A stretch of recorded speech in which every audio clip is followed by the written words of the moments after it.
ಇವತ್ತು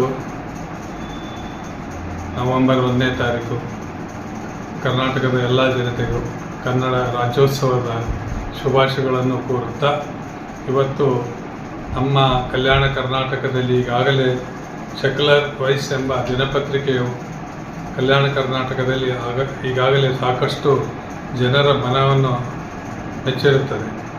ಆ ದಿನಪತ್ರಿಕೆಯ ಸಂಪಾದಕರು ಮತ್ತು ಮಾಲೀಕರು ಈಗ ಮತ್ತೊಂದು ನ್ಯೂಸ್ ಚಾನೆಲನ್ನು ಕೂಡ ಪ್ರಾರಂಭಿಸುತ್ತಿದ್ದಾರೆ. ಆ ಕಾರಣಕ್ಕಾಗಿ ನಮ್ಮೆಲ್ಲರ ವತಿಯಿಂದ ಅವರಿಗೆ ಈ ಚಾನೆಲ್ಗೆ ಶುಭವಾಗಲಿ ಎಂದು ನಾನು ಕೋರುತ್ತಿದ್ದೇನೆ. ಜೈ ಹಿಂದ್, ಜೈ ಕರ್ನಾಟಕ.